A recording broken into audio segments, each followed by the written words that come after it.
Headlines: Super Health Center Crisis. DOH reveals 297 unfinished projects, October the 16th, 2025. A good day.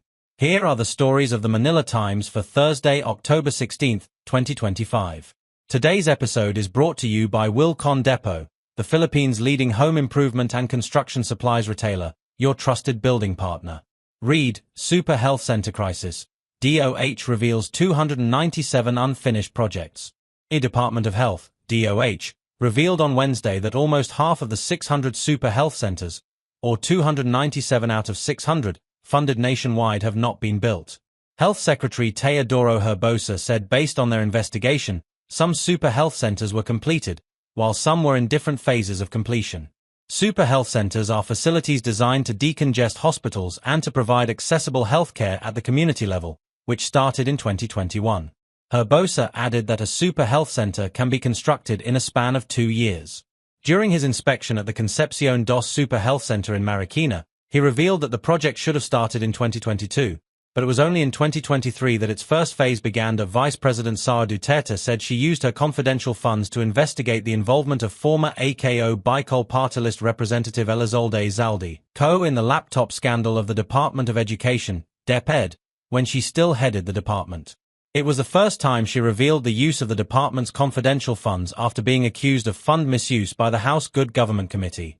In a press briefing in Zamboanga on Tuesday, Duterte said that they had been investigating the link of CO to the DepEd laptop scandal, where it procured overpriced laptops for teachers that were below specification. HE contractor couple at the center of a widening bribery scandal, Pacifico and Cesara Rowena Discaya, will no longer cooperate with the Independent Commission for Infrastructure, ICI, in its investigation of anomalous flood control projects, the panel's executive director Brian Hosaka said Wednesday.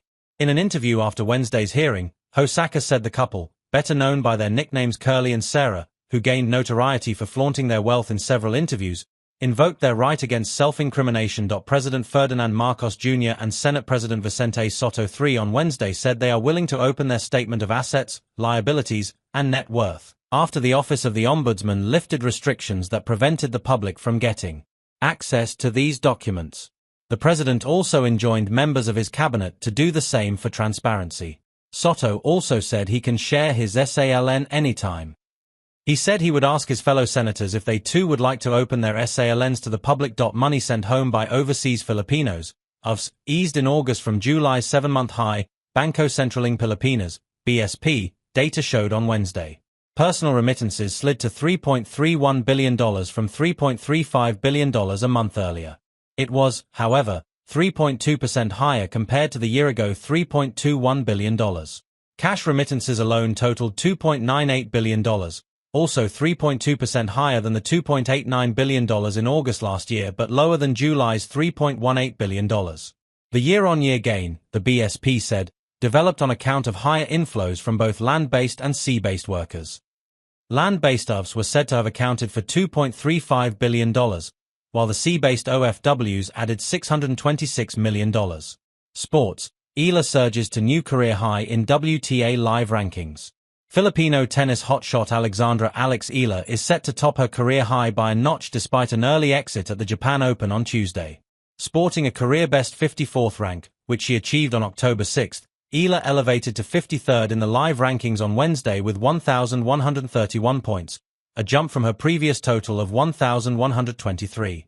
The new official rankings will be released next Monday, October 20th, Manila time, and unless players near Ila make a big run at their respective tourneys, the Pinoy netta will seize a new career high rank.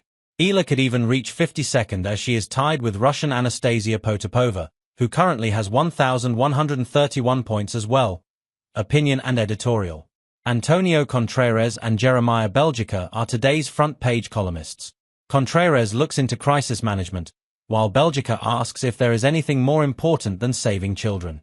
Today's editorial says the economic chickens of corruption are coming home to roost. Read the full version in the paper's opinion section or listen to the Voice of the Times. For more news and information, read the Manila Times on print, subscribe to its digital edition or log on to www.manilatimes.net. Follow us on Facebook, Instagram, Twitter, TikTok and LinkedIn, and be part of our communities on Viber, Telegram and Mastodon.